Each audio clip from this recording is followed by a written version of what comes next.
सुफलाम। पृथ्वी पोषण का आधार।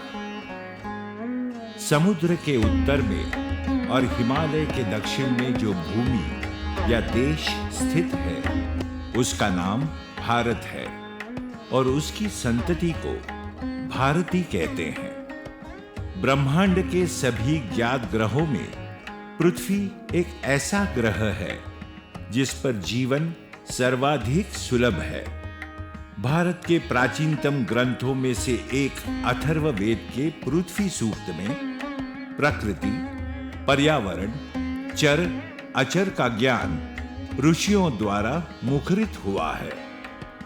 पृथ्वी को हम भूमि के रूप में देखते हैं। पृथ्वी सूक्त में लिखा है, माता भूमि पुत्रो अहम पृथिव्या, यानी भूमि को माता कहकर सम्मानित किया गया है। ऐसा इसलिए है कि भूमि माता जीवन की सभी आवश्यकताओं की पूर्ति करती है। पृथ्वी की पहचान है पर्वत, मैदान, रेत, चट्टान, नदी, वन, समुद्र एवं जैव विविधता। यह सब जहां पाया जाता है उस भूभाग का नाम भारतवर्ष है।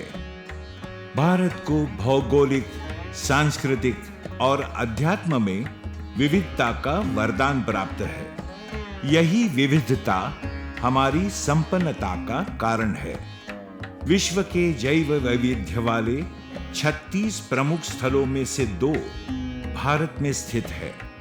इसमें से एक है हमारी उत्तरी सीमा का रखवाला हिमालय पर्वत और दूसरा है हमारे पश्चिमी तट के साथ खड़ा हुआ सह्याद्री पर्वत।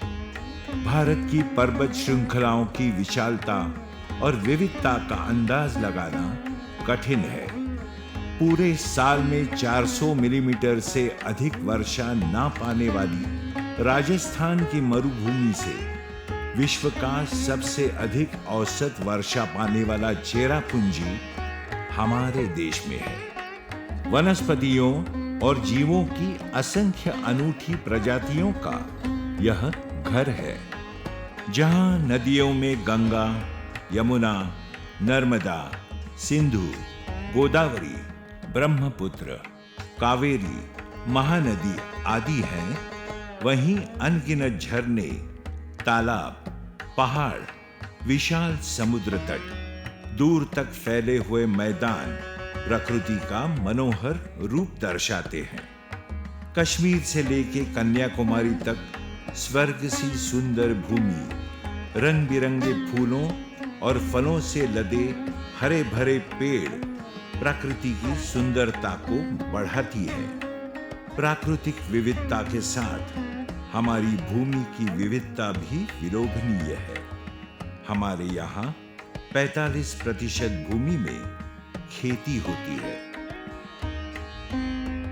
खेती के इतिहास में अनेक अनुभवों का खजाना छिपा है। इसी समृद्धि के कारण यहाँ की भूमि ने आक्रमण भी सहे हैं। भारत ने पृथ्वी को मात्र कंकड़, पत्थर, रेत, मिट्टी आदि का एक भौगोलिक खंड नहीं माना, अपितु यह संपूर्ण जीव जगत के पोषण का आधार है। यह मानकर इसको पूज्य समझा है। यदि पृथ्वी जल पर स्थित है तो जल भी पृथ्वी में समाया है। वायु यदि पृथ्वी के ऊपर है तो अंदर भी है। इसी प्रकार अग्नि यानी ताप के बढ़ने और कम होने में भी पृथ्वी की भूमिका है।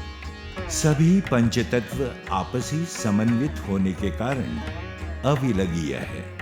आधुनिक विज्ञानियों द्वारा भारत की भूमि को 20 कृषि भौगोलिक क्षेत्रों में विभाजित किया है, जिसके कारण सूक्ष्मता से वहां की कृषि का अध्ययन किया जा सके, जो किसान और शासन के लिए सहायक हो सके।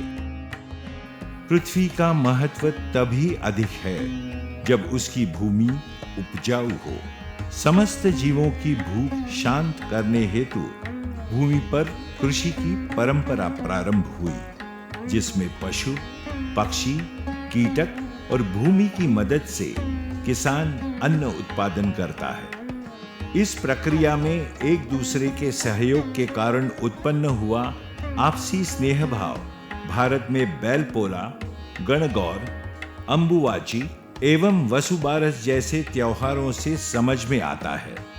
कभी भूमि पूजन, वृक्ष पूजन, पशु पूजन, तो कभी पर्वत और नदी परिक्रमा करके हम प्राकृतिक संसाधनों के प्रति कृतज्ञता व्यक्त करते हैं।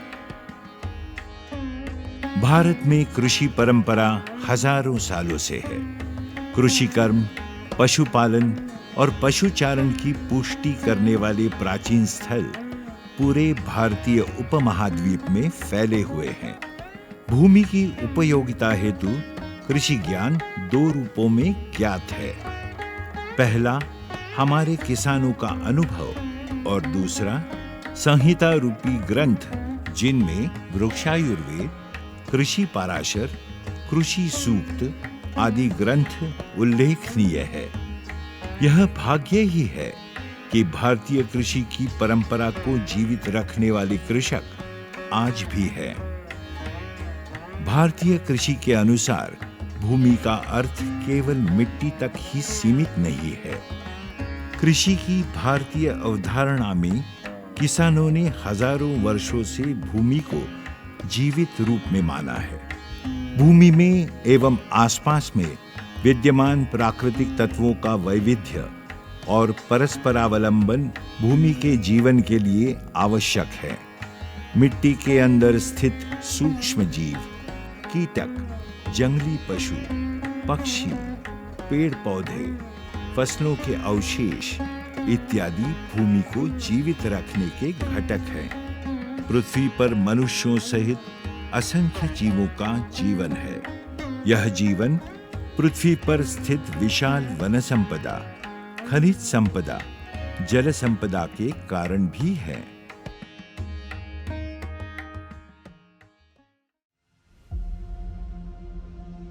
भूमि, जल, वायु की शुद्धता का संबंध सभी के स्वास्थ्य से भी है। हमारी शस्य श्यामला भूमि को पिछले कुछ शतकों में विदेशी आक्रमणों ने हानि पहुंचाई है। भूमि के प्रति हमारे भाव और दृष्टिकोण को बदलने का प्रयास किया गया। प्रकृति और कृषि के प्रति अपने वैशिष्ट्यपूर्ण दृष्टिकोण को ठुकरा कर अभारतीय दृष्टिकोण का विकास होना प्रारंभ हुआ। इस कारण पर्यावरणीय व स्वास्थ्य संबंधी समस्याएं उभर कर आई। आज विश्व भर में ये दोनों बातें चिंता तथा चिंतन का विषय बनी हुई है। दिन प्रतिदिन तीव्र गति से हवा, पानी एवं भूमि का प्रदूषित होना समस्त जीव सृष्टि के असंतुलन का कारण बन रहा है। आज जिस प्रकार के विकास की अंधाधुंध दौड़ चल रही है, नगरीकरण, औद्योगिकीकरण हो रहा है, जिसकी आवश्यकता भी है, उस संदर्भ में इस नई परिस्थितियों में समेकित दृष्टि से भूमि उपयोग पर पुनर्विचार की आवश्यकता है। पहले कभी कभी सूखा पड़ता था, परंतु पिछले 150 वर्षों में अकाल बढ़ा है। वर्षा काल में विसंगति आई है।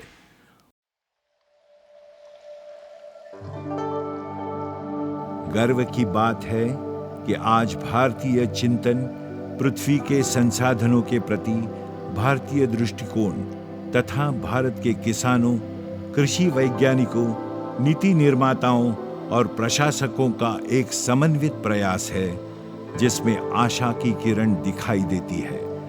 विश्व की दूसरी बड़ी जनसंख्या शक्ति होने के बावजूद पर्याप्त खाद्यान्न उत्पादन हमारी सफलता है।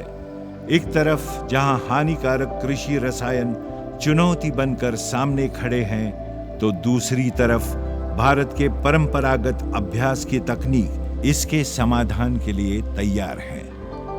जहां पानी के लिए अगले युद्ध की तैयारी चल रही है, वहीं जल के प्रति भारत का व्यवहार उस युद्ध के विराम का समाधान है।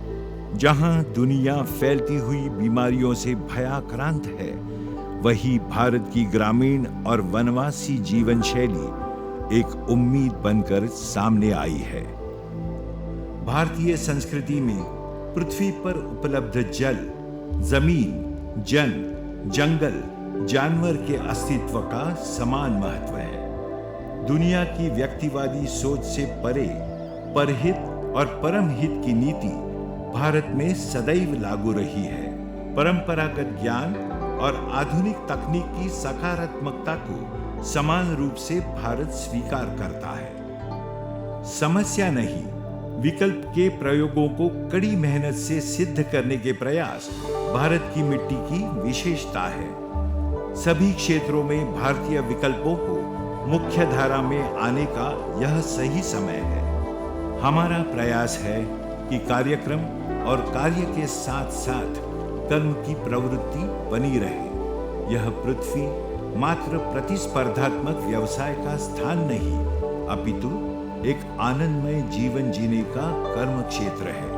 यह भाव सुस्थापित हो, समस्त प्राणी मात्र के कल्याण हेतु मनुष्यों का व्यवहार मनुष्यवत बने, प्राकृतिक संसाधनों और जैव विविधता को अगली पीढ़ियों के लिए सुनिश्चित करते हुए उत्पादन और उत्पादकता की शैली विकसित हो। पृथ्वी, जल, वायु, आकाश, अग्नि के प्रति श्रद्धा जागरण, दृढ़ीकरण हेतु विज्ञान आधारित नूतन अनुसंधानों की रचना हो। स्वावलंबन, परस्पर पूरकता, परस्परावलंबन, इन मूल्यों की जीवन में पुनर्स्थापना हो। जीवन विज्ञान आधारित हो और विज्ञान जीवन के लिए हो। विनाश के बिना विकास की योजना हो। शहर और गांव एक दूसरे के पूरक बनकर इस अवधारणा में अपना योगदान दें। आइए विकार से संस्कार की ओर, विकृति से संस्कृति की ओर चले, प्रकृति की ओर चले, पंचमहाभूतों का सम्मान करें, इस पृथ्वी को एक हरियाला आवास बनाए, विश्व को परिवार बनाए। वसुधैव कुटुंबकम, वसुधैव कुटुंबकम।